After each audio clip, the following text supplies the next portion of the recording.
Hey, Jason here, and today you're listening to a very special episode of Stark Naked Numbers. Today I'm joined live in the studio by Tobi Pearce. He's the founder and CEO of the hugely popular Sweat fitness app, which he successfully bootstrapped to a peak of $100 million of turnover and sold for $400 million just a few years ago. In this pod, we go over the profits and numbers of Sweat, how he thinks about managing people and problem solving, his relationship with money, asset allocation, life after the exit, and what he spends his money on. Tobi is one of the most impressive people that I've ever personally met, and as you'll hear, one of the sharpest minds you'll come across in business. All right, let's get into it. So Tobi, good to see you. Hey, thanks for having me. No, you're very welcome. We've met a couple of times in real life, but I've obviously been following you from the outside for a couple of years. So what I know about you, you're most well known for selling Sweat App or building and scaling and selling Sweat App for reportedly $400 million a few years ago with your ex-partner Kayla.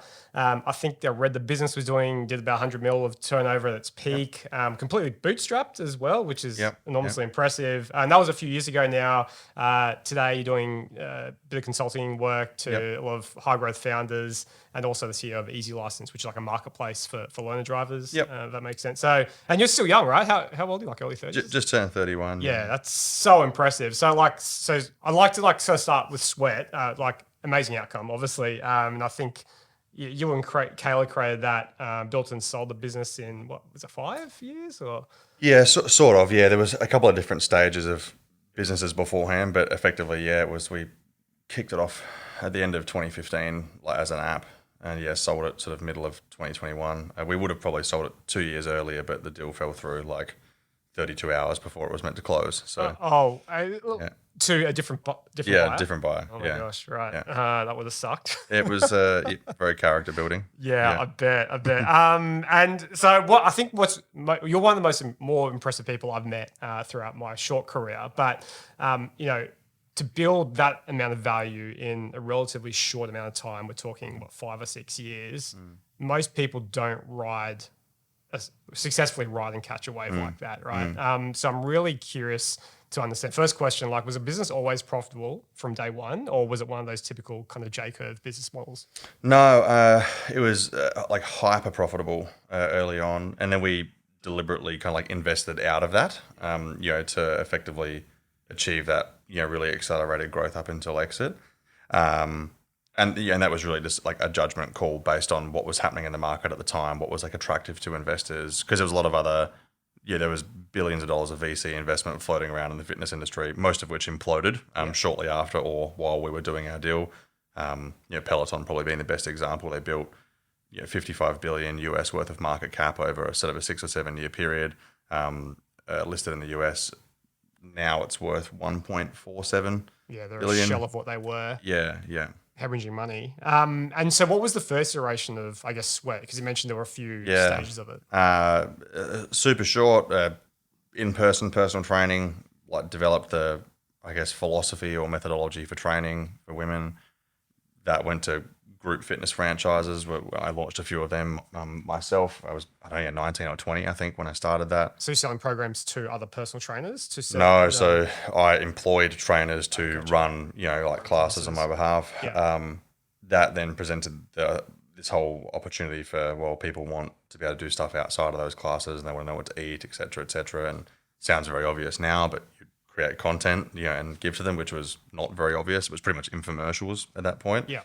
Then the internet and Instagram and all these sorts of things, sort of started to become quite popular. So had sort of jumped on that, opportunity, and basically, further digitized the content that was being sold into ebooks. The ebooks, we sold, for sort of a couple of years. That business was ridiculously profitable, 70% EBITDA margin, it was crazy. Just really, really generated a huge amount of cash. Used that cash effectively then to, invest into, building the app. Primary purpose for that was I didn't think the ebook business was, sustainable, long-term and predictable and all that. And also I didn't really think it was exitable. Yeah. Key man risk, talent dependence, category dependence, et cetera. So effectively designed, the whole idea of Sweat was really to design out of, that position, which conveniently worked. Kind of right time, right place, right idea. And evolved it over time. Mobile app, subscription business, full digital video content, a couple hundred countries, 12 languages, all the currencies, all the stuff. Yeah. So the ebook business, so you were literally selling PDFs Yeah, on yeah. Instagram. Is that literally what it was? Yeah, we went from it was I think about $5 million in the first 12 months, and like 3.5, 4 of that was like literally straight cash bottom line. That was then used to build the next iteration of the ebook business, which I can't remember exactly where we got to, maybe 20, 25 million a year, 15 or so EBITDA, 15, 16 EBITDA. Selling ebooks. Yeah, which is like, again, crazy. It's mental. And I always like to caveat this with like, I would love to be able to say I'm special and smart, but really a lot of that like made some smart decisions, built an all right product, and was at the right time. Like, because if you were trying to do this now, CPMs for advertising costs across like all the meta platforms and other digital platforms are multiples more expensive. Yep. You had more data then, so you could optimize easier. Don't have that now. Pre-iOS 14. Yeah, all the IDFA, stuff. And I think as well, as like a kind of a meta, like not meta the company, like a meta view of marketing economics and marketing science, like channel fatigue had not really set in a lot of those channels. So now like the idea of an influencer promoting something or an ad being on a social channel or whatever is normal. Yeah. Back then, Instagram didn't even have videos. They didn't have messages. Yeah. They had nothing. Yeah. Like it was literally just straight up photos with filters. Yeah, it was real Wild West. And so the Wild West is where a lot of these opportunities are born. But then once it's no longer the Wild West, because everyone else has jumped on it, the economics don't stack up the same way. So obviously very happy with what was achieved. But, I don't think it would be reasonable to say that it was kind of like all, me or the team or whatever. It was a lot of that plus right time. Yeah, so I'm really interested in that right time piece because you need to have chops to understand opportunities. So people talk about luck, and I've been reading a lot about luck because I've had conversations like this and a few other who tech quote unquote successful people who've achieved a lot in business, and you try to break it down. It's like, why? How are you successful? Like, what were the attributes? And a lot of them just frankly say it was good time, right place, right time, but that's a kind of a very humble response in a lot of ways. It's like, I was just there and happened to be the person that pursued this. But that takes skill to identify opportunities. So what were the foundations to identifying that, holy shit, this Instagram thing? Because I know there are a lot of fitness brands that blew up here and that, like I think Gymshark was another one which really rode that wave of, bodybuilders in the gym. Like there's a big community around this. Let's move into merch as opposed to what you guys do, which is ebooks and then content. How did you, what was it that allowed you to spot the opportunities? There has to be like a backstory to that as well. Right? Well, so on the luck part, you can almost look at this. There's some, like the ecological impact, of the founder and the entrepreneur at the time is, I think, very often underrated. And people will often say it's timing and luck, which for sure we could, genericize that's a thing. But it's okay, I just happen to be interested in fitness. Yeah. I happen to be of the mindset that I am, which is I am an independent critical thinker. I don't like to follow the idea. I always want to prove something out. I happen to be a personal trainer in a gym that happen to have a lot of middle-aged young mums or soon-to-be mums. Happen to build great relationships with them. Happened to have access to some local parks where I could run some boot camps. Happened to be the right age that I understood digital because Facebook was getting big in the end of my high school period. Happened to be really interested in technology my whole life and happened to have some business interests. And so the combination of all of those things. So if you were just a fitness person, you might not have drawn the same parallels that I drew. If you were just a tech person, you wouldn't have drawn them in fitness. And so very often, if we look historically at a lot of organizations at work, in their particular time and become great businesses. And Apple is probably a great example. To build a computer required 5, 6, or 7 different technologies all to come together at the same time. If you didn't exist in that environment with that interest, with that belief system and personality, you could have never built that company. Yeah. Right. If you tried to do it now, the environment's different.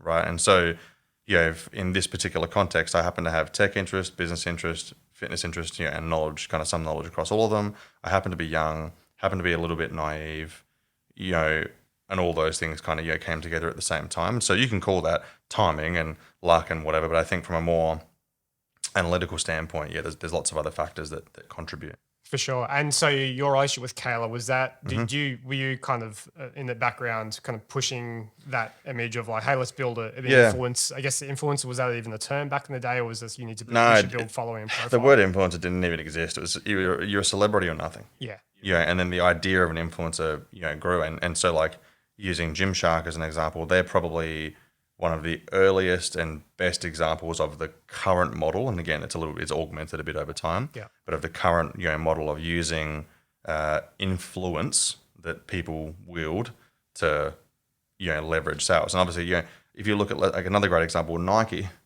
they used exactly the same strategy at a different time. Right? Therefore, in a different fashion, to achieve that. Yeah. And this will continue, the cycle will continue again and again and again. And when you look at this, like probabilistically, how many businesses built fitness apps or did fitness clothing? Literally millions, like millions of them. Yeah. Out of those, there's going to be a few that break through. Yes.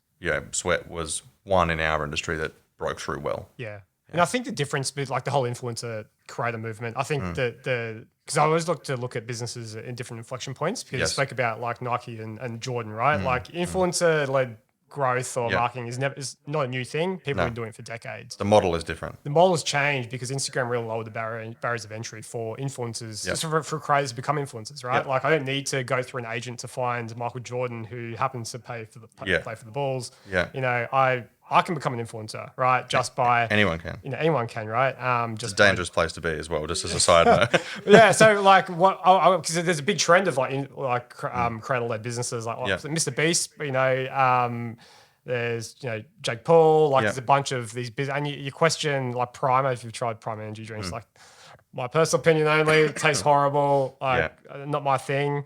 But obviously, making billions probably of dollars to him and whoever his partner is. Like, do you see that as a fad? Because I guess you rode that early wave. Yeah, I think it's an interesting. This is an interesting topic in general, right? Because we are looking at all of this with a very constrained time window, right? Yes. So if you were in the early 2000s and you looked at what was going on in tech, you'd be like, oh my god, look at all this stuff. Yeah, shortly after, bang, And so, is my professional view that this also goes bang. It will decline, but I don't think it'll be an explosion in the same way that tech was, because it's sort of like the bigger the stretch, the bigger the snapback, right? Yes. And I think at the moment, again, looking at the Paul Brothers or Mr. Beast and all these sorts of groups, I don't even think people know how to accurately value these types of businesses. Yeah. I don't think that the law, and I don't mean M&A, I mean like contract law and IP law, I don't even think that is up to date with what's happening. We had a huge amount of experience of this negotiating with talent, all over the world. I don't think half the lawyers have no idea, none. Yeah. They take a purely legal view on something which destroys the commercial, the underlying commercial like principles for the deals to happen. So what's an example of that? Just the way that people will try to value talent. There is no method. So if I say to you, value this business asset, you go, okay, well, what industry is it in? What are the comps? Okay, forward-looking cash flow. Maybe if you're going to do a DCF, there's a list of methods, NTA, DCF, comps, however you choose to do it, right? Yeah. When you get a value like an influencers, it's like their version of comps is we have like similar followers, so I should get paid the same. And it's like, okay, cool. So if there's 10 Hungry Jacks and 10 Maccas and 10 KFC and 10 Subway, they should be valued the same. Like that's literally the equivalent of the approach. I'm like, it's so, I refer to this as like a low fidelity view on a highly complex multifactorial problem, right? And so at the moment, it's still like the Wild West. People will negotiate and say, I've got the same followers as them. But okay, cool. But they're growing 30% a year. You're growing 1%. You've got this audience. They've got that audience. Geo, demo, however you want to look at it, right? The value is, it's not the same. Yes. But lawyers, who are very often the ones negotiating on behalf of these people, or agents, who also are very often negotiating on behalf of talent, they really have no idea.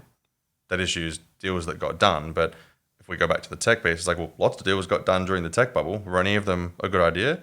Huge amounts of them were terrible ideas. And in retrospect, everyone goes, oh my God, like, why did we invest in that? That was the dumbest idea ever. Yeah. Right. But you don't know that. Like, hindsight bias obviously can't exist until the period of time has come to a close or has enough has gone by. Yeah. And hindsight bias is also kind of always, crisp vision or 20/20 or however you want to look at it. Everyone goes, oh, that was obvious. I'm like, but it wasn't obvious in the moment. Yeah, and that's like the important thing. Yeah.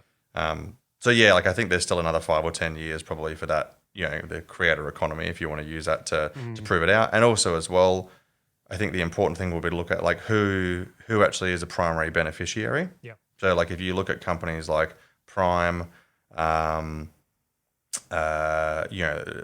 Rock's tequila brand, like these sorts of things. And I use those because they're, theoretically were created by the founders and whatever, not really, but that's Yeah. the story that they sold. Exactly.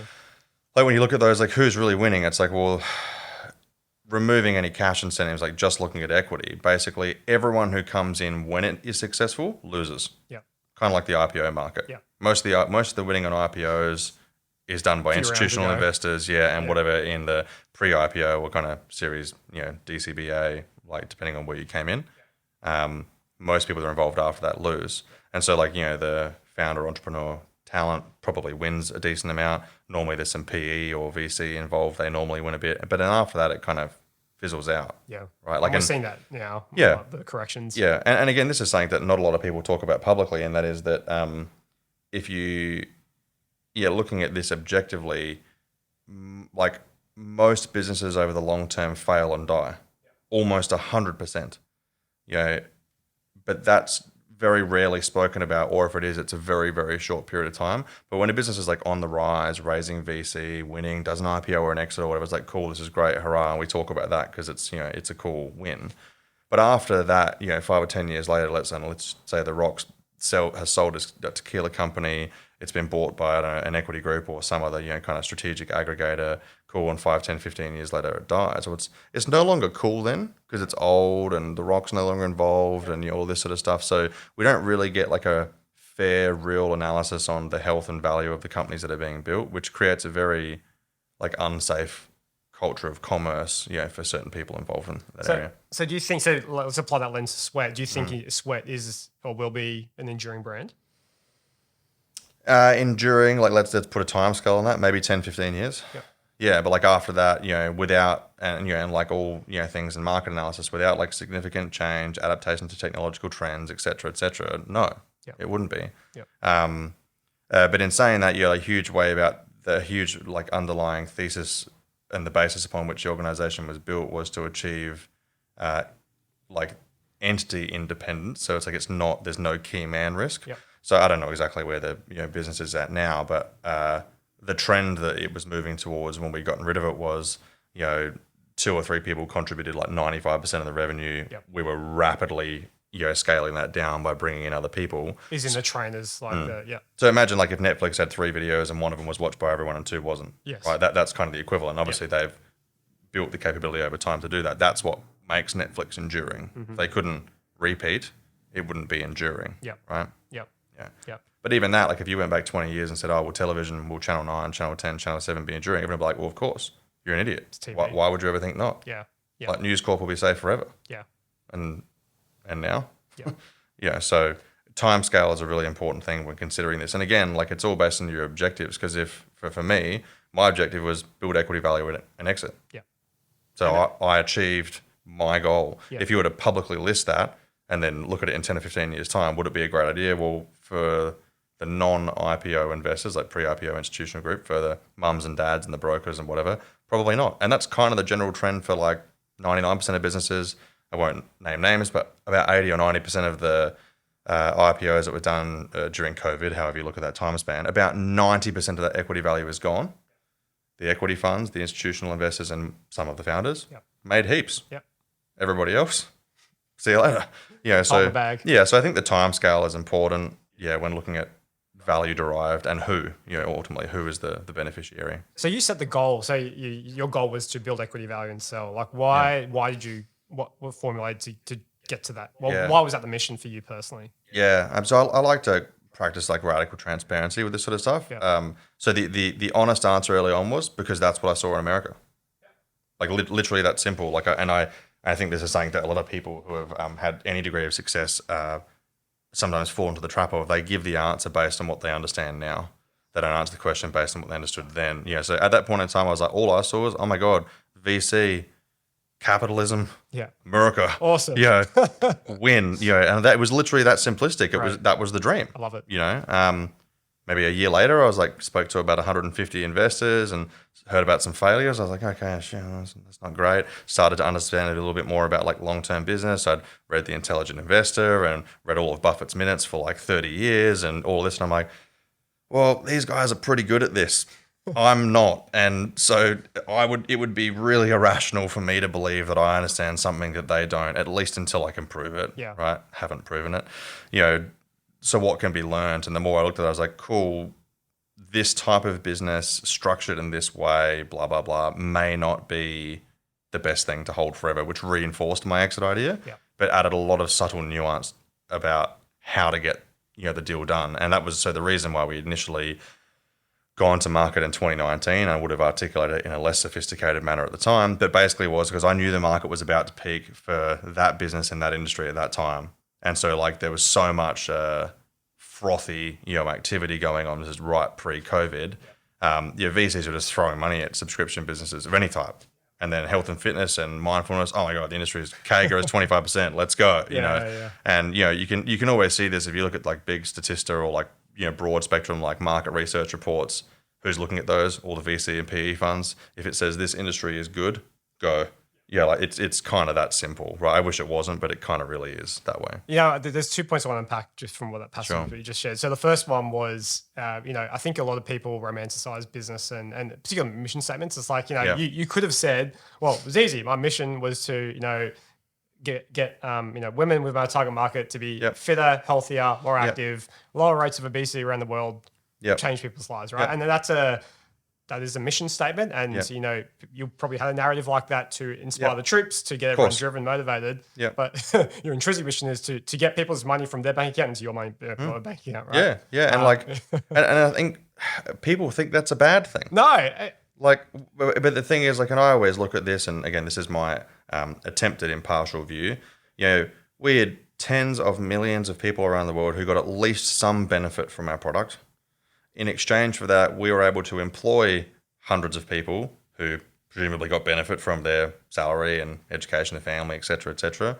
We were able to support lots of other businesses on that journey, which added a huge amount of benefit. We're able to support landlord and property owners for things. The list goes on. And then I got to make some money. Yes.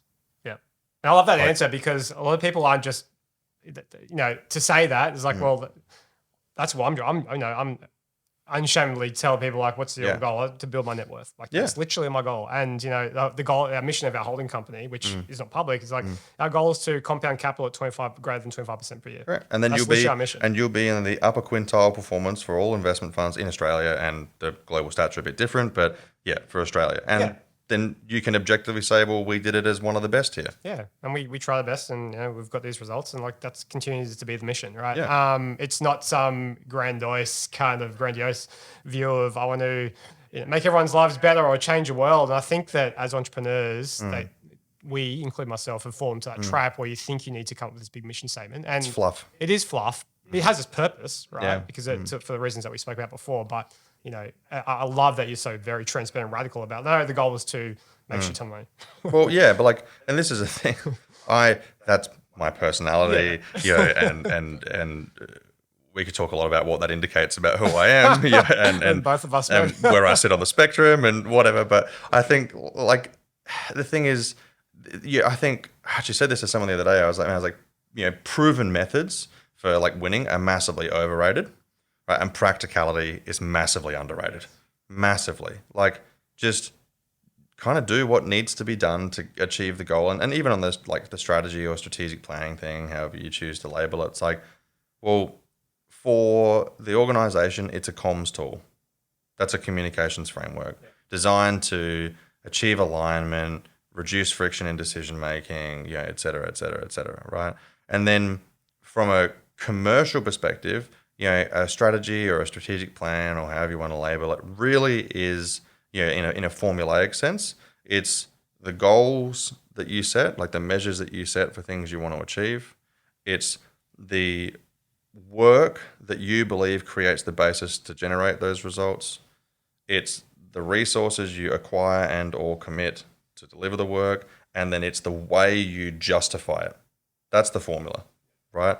And so when you add things like, a vision or a mission or purpose or whatever, yes, that's arguably part of a strategic, management framework or a planning framework. Absolutely, sure. But you still can't get away from the fact that the reason those things are there to get teams aligned and reduce decision-making friction, et cetera, is so you can achieve the goal by doing this work, by using those resources based on the information that you have and the way you articulate this reasoning, right? That's still the underlying goal. And like the reality is, and I very often say this to people who like to use the fluff, and I'm like, I understand why, but I'm like, if you achieved that goal and lost all of your money, is that success?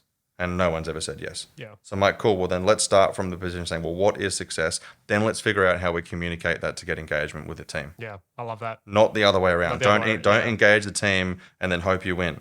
That's not capitalism, right?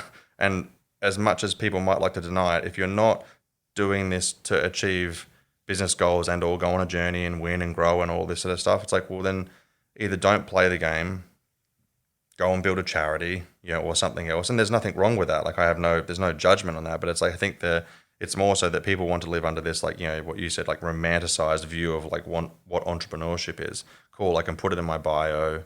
I can have this job title. I can signal these virtues, that I uphold.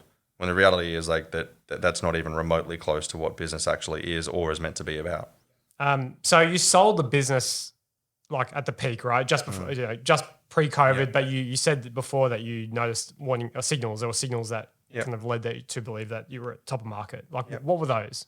Yeah. So, look, I think like seeing the amount of money come into the industry, the investment, frankly, the crappy deals that were getting done, massively overvalued with all these, like silly criteria present. And I think as well, like looking at a lot of like indirect strategics, so people who have potentially some interest, but not like a direct interest in the industry at the time, kind of throwing money in, to see what happens. Along with that, all the technological barriers coming down, hundreds and thousands and millions of other, small competitors coming in, certainly made all that true. And I think there's also this notion of like progressively increasing anxiety, that comes along with that, and realizing that, circling back around this realization, that if you don't believe you've got a 10, 15, 20 year thing here, well, how do you maximize value? And maximizing value will normally be an exit for a business of that type, of that size, in that market at that time. Not always, but, if those criteria are present. And so, I think for me, trying to, read the tea leaves, in some regard, that presented the obvious need to kind of, to transact at that point in time. Yep. And so, that was the plan. Yeah, cool. So you're now running Easy License, which is very different model from the outside. Like, how is growing Easy License different to Sweat? But first, a quick message from our sponsor. Are you tired of traditional accounting firms that only focus on tax and compliance? Looking for a financial partner that can go beyond the numbers and reveal the story those numbers are telling? SBO Financial aren't your typical business accountants. We're your dedicated financial management team, empowering you to take control of your finances and gain clarity and confidence in your business. Sure, it will keep your books in order and file your taxes. But unlike traditional firms, we'll also go beyond financial hygiene to give you the forward-looking insights and strategies you need to grow your cash and profitability. Picture this: a team of chartered accountants, CPAs, bookkeepers, payroll specialists, and financial analysts all working together to help you grow your business. With SBO, you gain access to a collective team of experts and specialists, providing you with proactive advice and analysis. So don't settle for reactive advice. Stop looking backwards and start looking forwards with SBO Financial, your partner in financial management and growth. Visit our website or contact us today for a free financial health check at sbo.financial. So two things. I mean, one, it's exactly the same, and two, it's completely different. I think it's exactly the same in the sense that, business management is business management, people management is people management, marketing and finance, they're still the same It's things. like businesses tastes like chicken, right? Yeah, exactly. Yeah, it's all like chicken. But I think then in saying that, the ability to make, rapid, high quality decisions about the business model, you're fundamentally different. So like if we just use the example of finance, right? So, okay, cool. Yes, I understand three-way financial modeling and can read a P&L and can do all this stuff and can manage from the financial statements. But, when you're in a business for a period of time, let's say 3, 4, 5 years, well, every time you create a budget or do a reforecast. It's like, oh, is that the right way to define that metric? And are we tracking that the right way? And is that the right way to consider it? And does this belong in that group or this group? How do we attribute it? That's years and years of refinement to get to a point of, I wouldn't say I had like subscription mastery, but I definitely got pretty good at it. So although I might be okay at, finance or this, that, the other, it's like you get into a new business, it's like, well, hold on, these are new costs, these are new line items, it's a different P&L structure. We went from, so Sweat was a direct-to-consumer subscription model, if you want to think about it that way. It was largely, demand and consumption-driven modeling, right? So in other words, how much demand could we drive? What engagement would that result in? Reflective of the engagement, what retention would that result in? And therefore, what are the underlying economics of the model? In a marketplace business model, which is what Easy License is, there's effectively no real relation, in the sense. So it's like, okay, well, your ultimate goal is to build your network density so that you can maximize liquidity in a specific market, normally defined geographically. We model that at this point in time. Our approach to modeling is supply driven, so it's completely the other way around. So in other words, Sweat has workouts; it can sell workouts. Adding more workouts doesn't necessarily directly relate to that. You would do demand modeling, so how many users can we drive? Whereas with this, well, we can't sell lessons to learners, or the unit for us is a booking hour. We can't sell a booking hour if we don't have a booking hour to sell. We don't have a booking hour to sell unless we have an instructor. Yes. So the model is effectively completely the other way around. So we do supply up modeling, supply capture as opposed to demand. Yep. And then the art or science of that basically becomes, well, how accurate or predictable can we make the generation of supply or booking hours modeled with the predictability around utilization of those booking hours, which is then demand driven. Gotcha. Yeah, fascinating.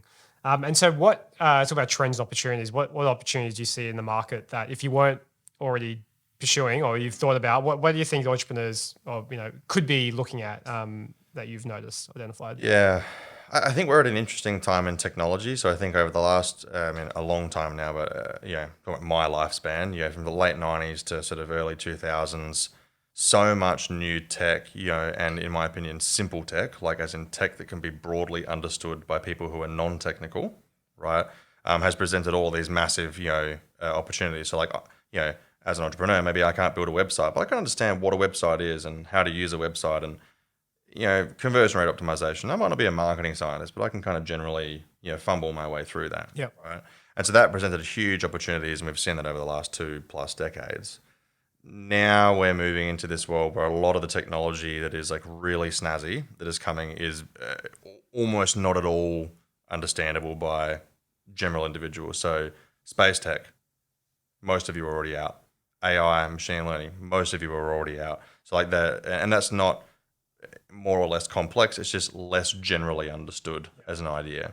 And so one, I think that rules out a lot of opportunity for a huge amount of people. Two, I think a lot of the tech we're looking at the moment is like kind of at the beginning of the Gartner hype curve. I don't know if you've seen this before, but like this idea that new technology is effectively useless for a long time until it becomes practical, right? And then people can kind of jump in. We're not yet practical with a lot of this stuff. So a lot of people will say ChatGPT and AI is saving my life, data analysis, blah blah blah. It's like, but most people don't really have any idea what they're talking about. Help me write an email. Most people have no idea what they're talking about. And I say that respectfully, but that's kind of the way that it is. And so like by virtue of that, yes, there's heaps of cool like business opportunities there, but they're not broadly applicable to everybody. I'd say that bigger opportunities like the creator economy, the e-com economy, like they're huge opportunities. They're probably going to become less easy, obvious, and broadly available over the next 5 or 10 years.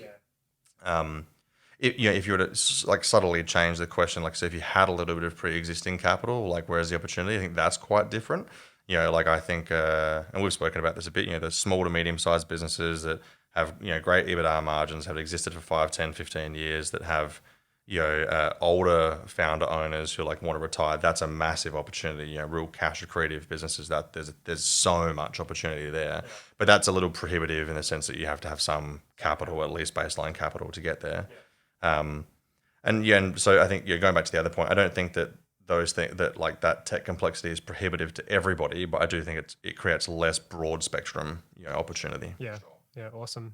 So, and let's go. I'm really curious to understand how you think about business, right? So, to me, my definition of entrepreneurship is largely two things: it's delegation and problem solving, right? Yeah. So, I'd like to unpack how you think about those two things. We'll start with like kind of Yeah. problem solving, because I know I've read and listened to other pods where you're an advocate for if there's a problem here, I will pursue that problem as intensely as I can and efficiently as you can, right? Yep. So, can you maybe talk about what is your process around you come to a problem? Yeah. Call it, you can offer an example, like how do you tackle that problem? Yeah.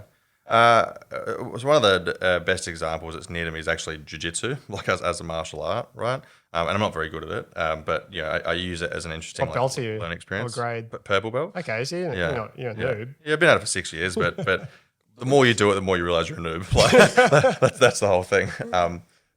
So yeah, like I think like looking at that and trying to learn that and understand that, and the principles all apply to business. Like I think having using concepts to understand, in my opinion, is a much faster way to grasp knowledge, and then use those concepts to play or experiment is the best way to like affirm that you are thinking about it right.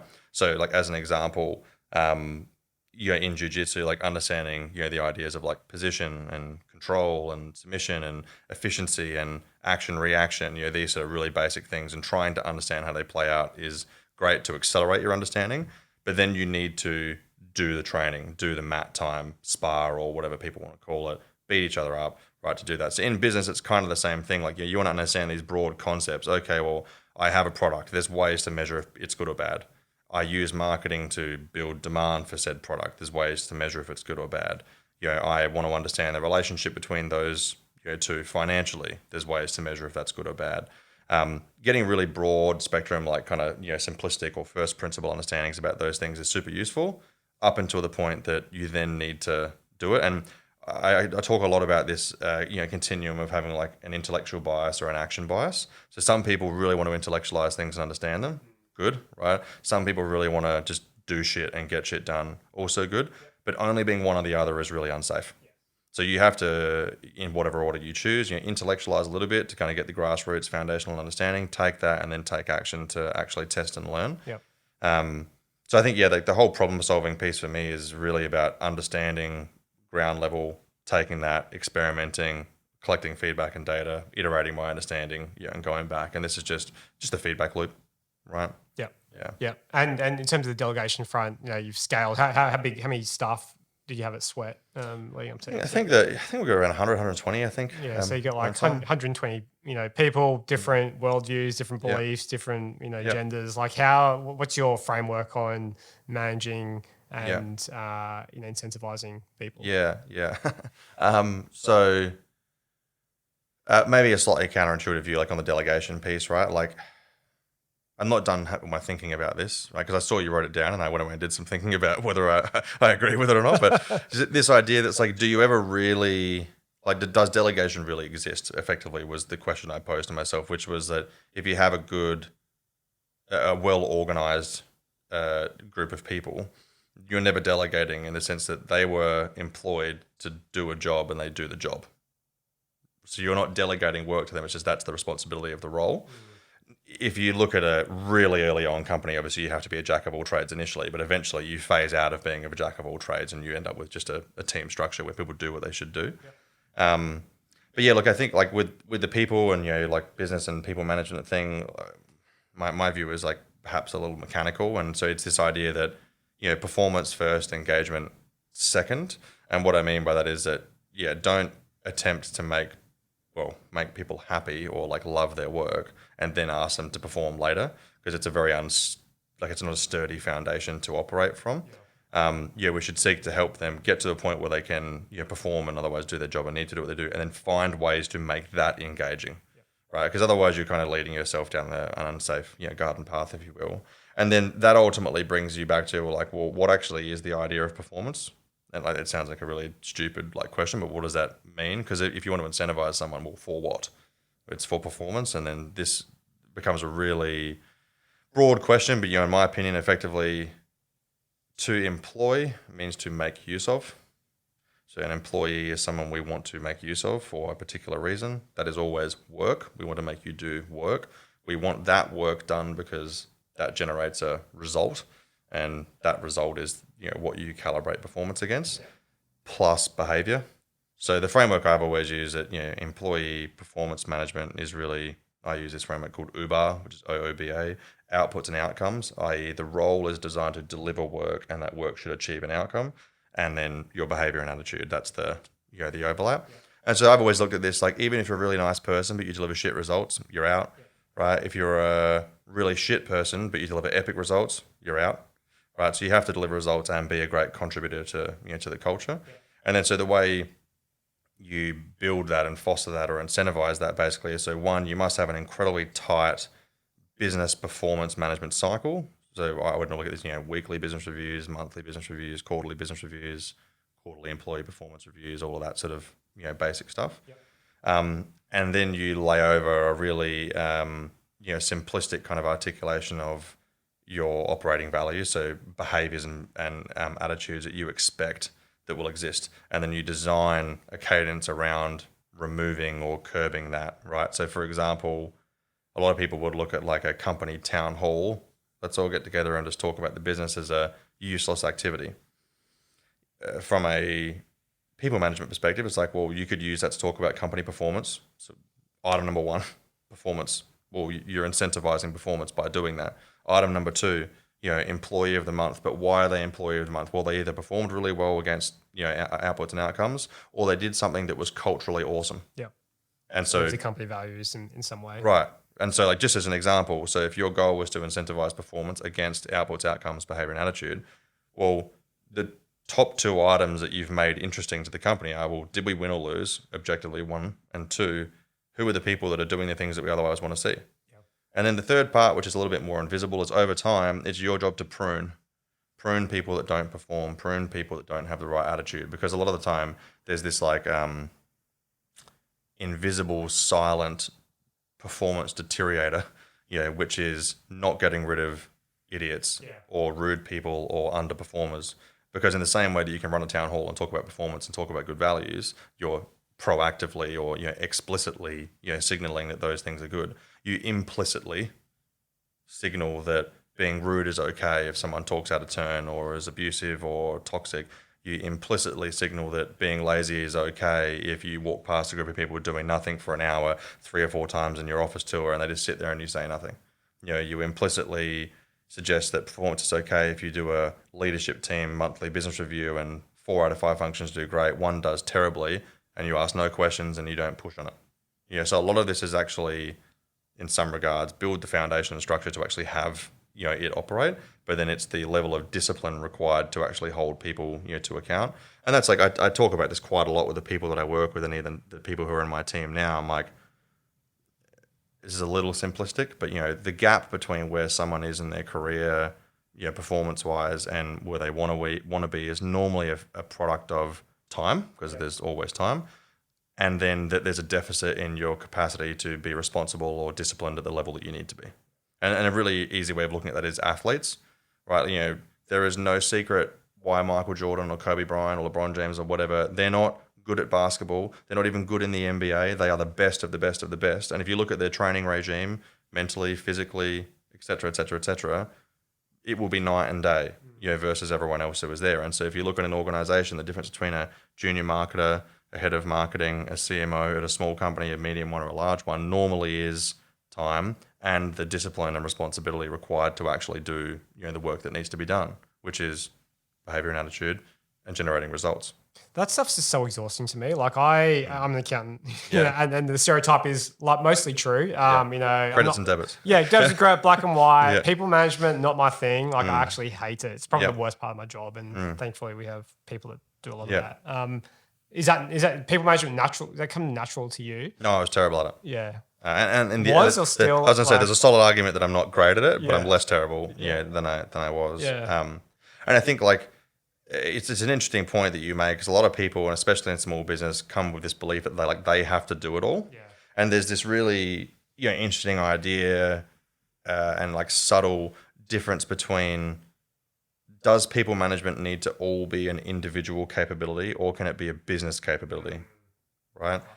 And again, like, just as an aside note, right? Like, you don't design a company based on what has worked for somebody else. You take learnings about categorically why it worked, and you augment that to work for you as the founder. Like, so for example, like when I started, I was not a finance and ops expert, so I brought in a lot of people who were really strong at that. I was all right at marketing and product. Yeah. So early on, I didn't feel the need, to spend heaps of money on that, right? And so the business capability or individual capability thing is a really interesting thing for a lot of people that are not like that. And just to be clear, starting a business or being an entrepreneur or founder, people who are great at people management and ops are normally not attracted to that, in the same way that people that are attracted to taking risk and starting a business are not normally attracted to structure and people management. Yeah, like good point. there's a Venn diagram, there's an overlap for sure, but mostly it's not the same individual, right? And so when you look at that, you can implement really basic like systems and processes and policies, which I view as business capability that will be there forever, even if the people leave and new people come in.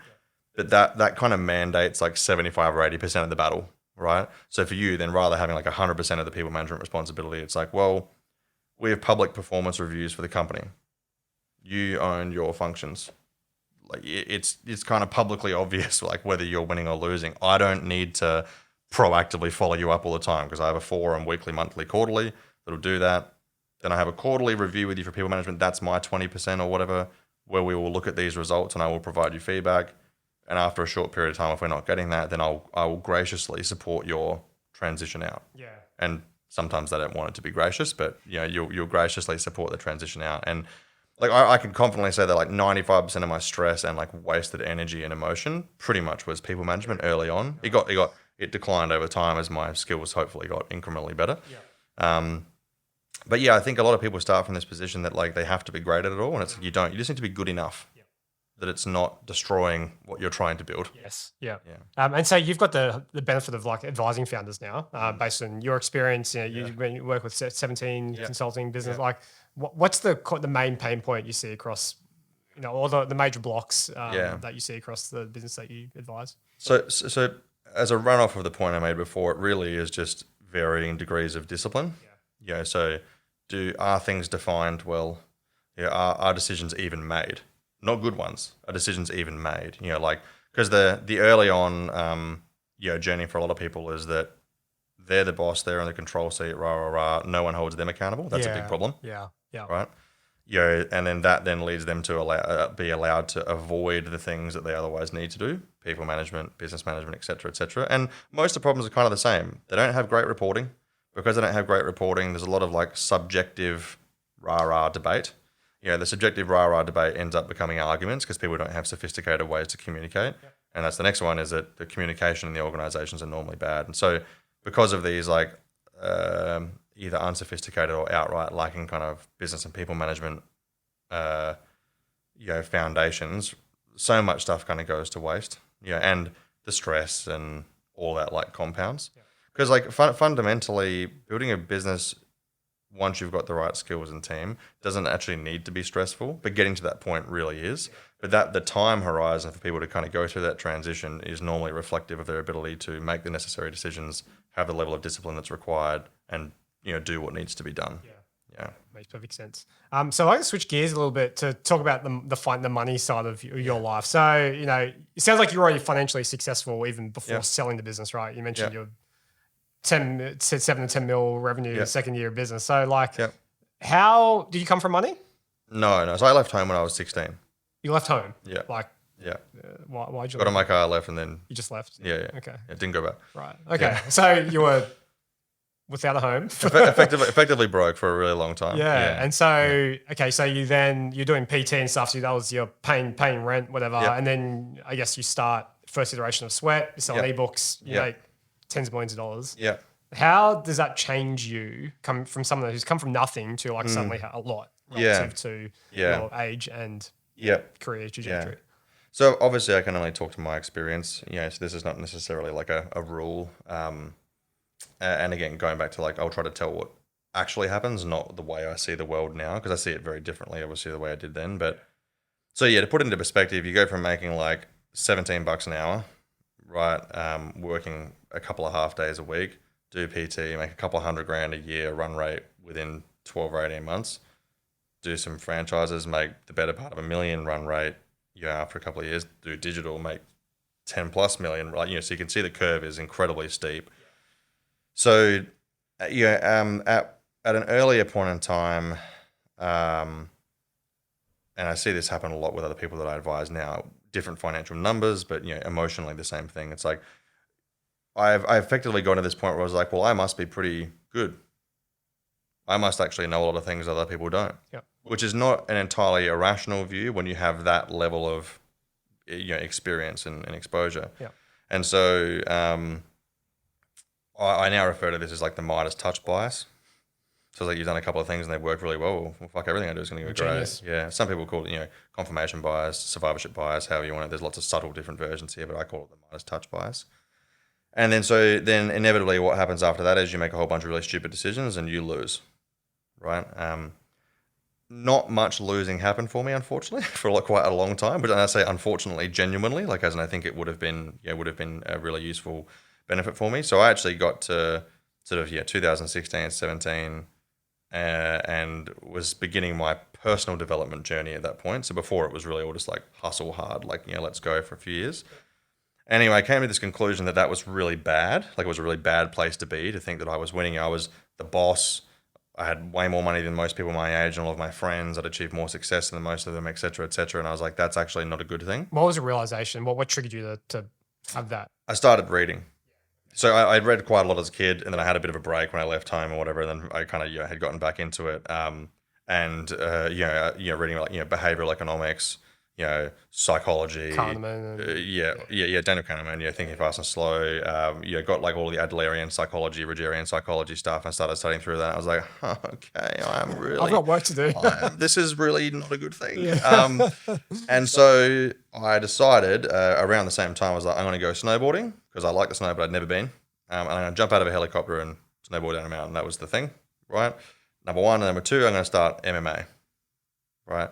And this was because I was like, I wanted to be really bad at something. Humbled. Yeah. I wanted to have the emotional experience that I had not been having, for quite some time.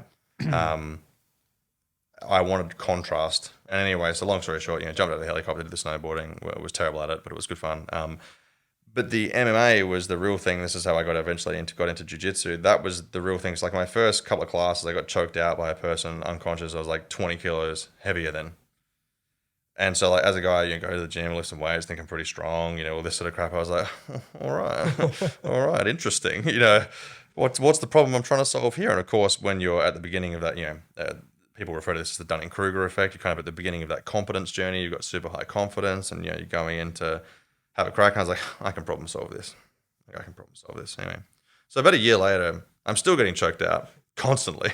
Right, and by people a lot smaller than me, men and women, it was pretty interesting experience. And then kind of the deeper that I got into that, the more I realized I was like, holy crap, I'm having this learning that things are not as simple as I think they are. There's a lot more nuance and complexity that happened around the same time that I started to have some losses in business. And so I had this sort of parallel journey going on where I was like, okay, I'm having a different experience in jiu-jitsu, but I'm still losing all the time. Yeah. And then in business, I was like, okay, I'm making some mistakes here. I was recruiting some really senior people that didn't work, lost heaps of money, fired them, so on and so forth. Was having a lot of these challenges kind of getting through this next phase of growth all at the same time. And that effectively all but eradicated, my Midas touch bias. I was like, okay, well, this is harder than, I thought it was going to be. That made me study more. And it also made me get a psychologist, like a coach, an executive psych, to come work with me. That was the next really big humbling thing. Yeah. Because I went from... and again, at this point, I'm sort of like 24 or 25 years old or whatever, think I'm pretty good still, but realizing that maybe I'm not as good as I thought, and then I sit down in a room, and it took me a while to find the right coach, but I eventually found one, and I sat down in a room with this guy, and I was like, okay, well, I've just gone from thinking that I'm the smartest person in the room to realizing I don't even fucking touch the edge with this guy. This guy is decades ahead of me. And so at the end of my first or second catch up with him, I was like, cool, give me 10 books that I can read, that are going to help massively accelerate this journey. So he gives me the list of 10. I read them in about 2 weeks. Come back and he's like, what'd you learn? I was like, well, every single one of those books disagrees with each other. And he's like, great, let's talk about that. And he's like, why do you think that is? I'm like, well, some of them must be wrong. And he's like, what if they're all right? And this was the beginning of this massive learning that like the idea of right and good is way too simple. Like it's effectively an entirely flawed concept. This is the right thing in this context at this time, subject to these criteria. This is good, subject to this objective at this time for this criteria. And that to me was like a mind-blowing, concept at the time that immediately let me forward to I am not great at anything. I'm actually barely even good at these things. And that was effectively the true beginning of my, humility journey, which eventually led to me being able to exit the company and doing all these things. And then subsequently ending up with money and then realizing that you start again at ground zero and you know nothing. And so there's lots of these like interesting kind of, humility, milestones along the journey. But for me, those first couple with martial arts and the reading and, getting an exec coach or whatever, they were like quantum leaps in my journey. Yeah. And so financially speaking, what were the like, to people talk about money as a unit of basically units of, time to buy back time, right? So what have been the biggest unlocks for you personally that money has unlocked? Lifestyle or performance or, other categories? What? Yeah. So, throughout my learning journey, realized that I can live with way less money than I thought. So I spent a couple $100,000 a year for my base living expenses. Yeah. So that amount of money gives me the time to do what I want to do now. It's like freedom and flexibility. Since about 2017, I've spent about $1.3 million on development, like professional development. Personal development, Yep. In what way? Like you mentioned the psych. Yep. So probably close to $500,000 on that or related services. Lots of different like psych assessments and profiling, learning content, courses, educational courses, online or in person. Traveling to just go and meet with certain people just to, connect. It was like the reason we connected, I was like, I can learn from you.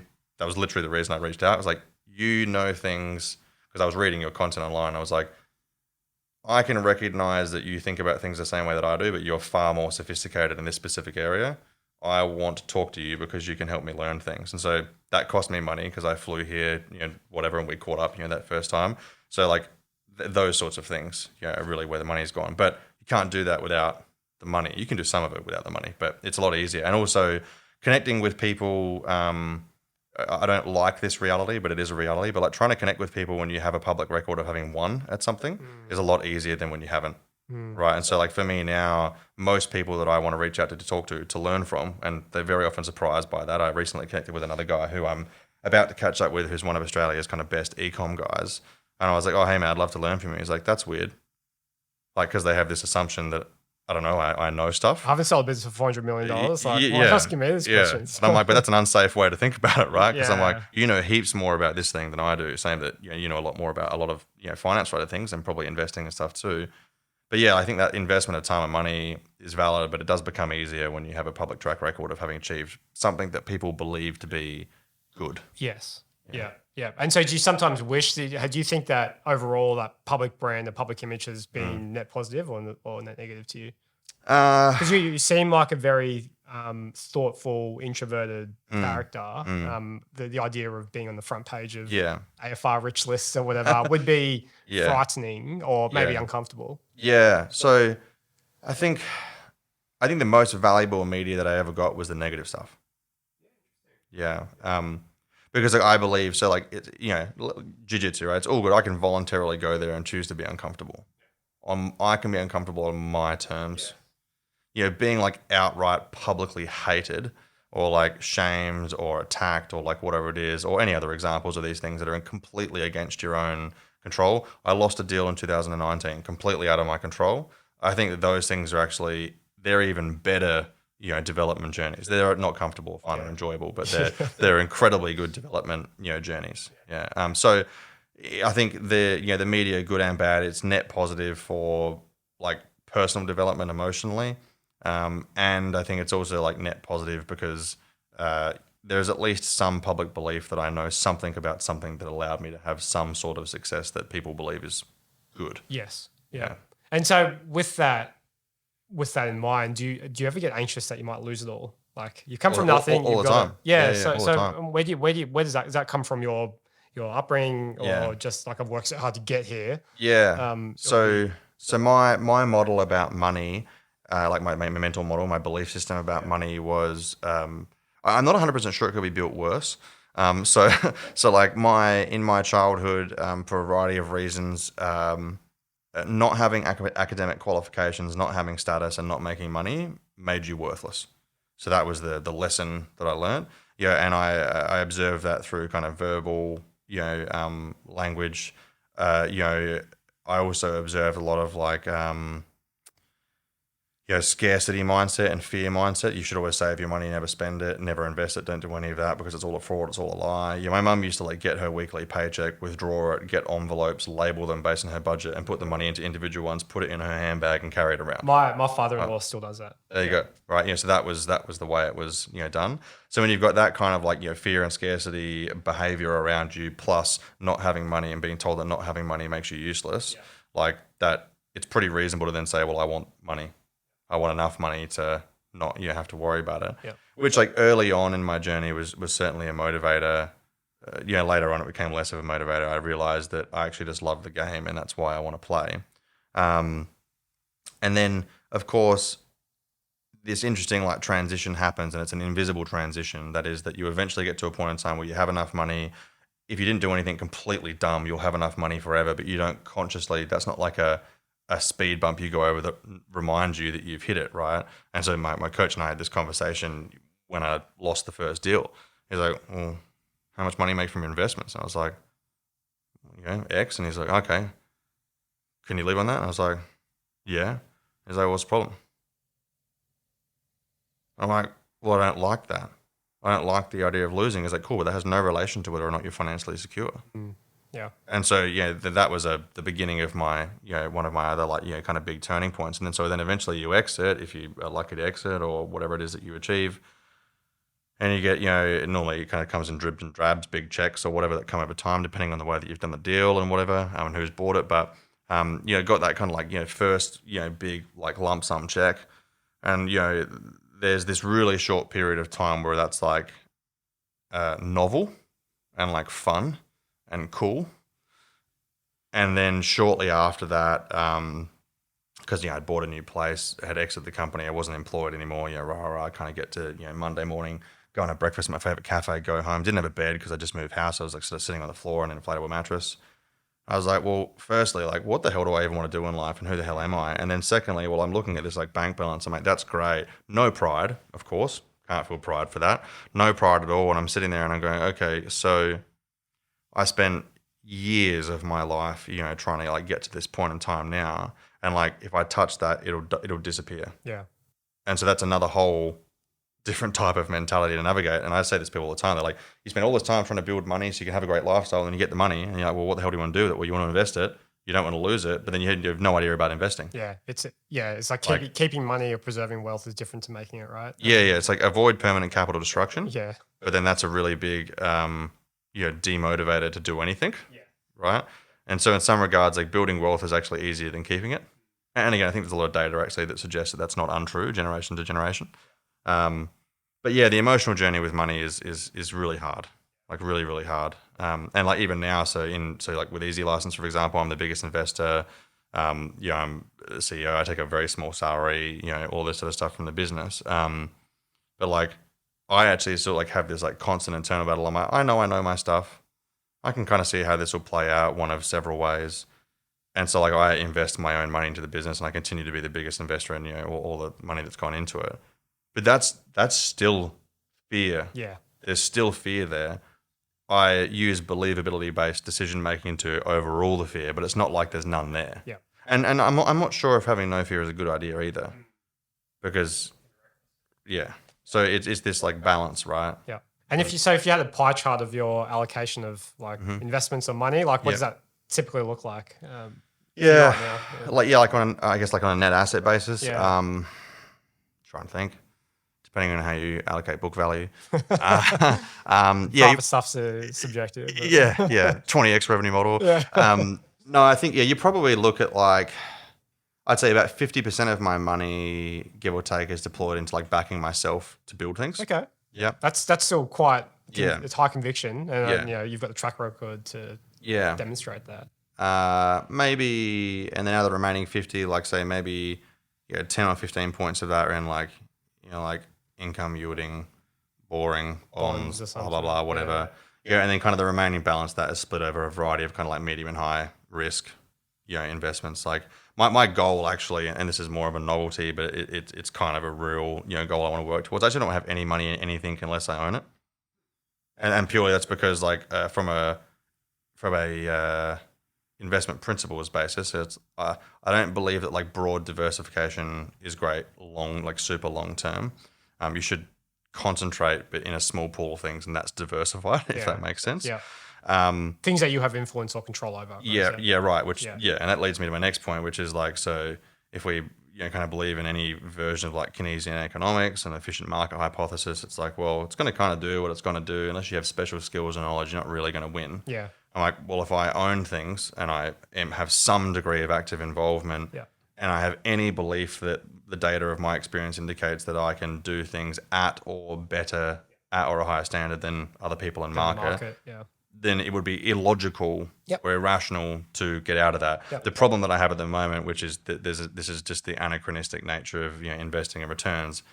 It's matching the right opportunity at the right time with that. So like, even if I had $100 now, I can't just go $100 into something I want, because it's the opportunity timing, right? Hence, keeping some money in cash or cash equivalents, some in semi-liquid, medium to high risk like assets. Yeah, and that's a really good point, because I think when people say to me, my personal wealth strategies, I just put everything in index funds, right? Like I've got the business, which is the stuff we could take a bit more risk on, where we think, but even on index funds, like I'll be comfortable that I'll return 7-8%, which is done. So Vanguard or whatever you're doing. Vanguard ETF, it's done that for the last 50 years. Will it do that who knows? But probably based on history.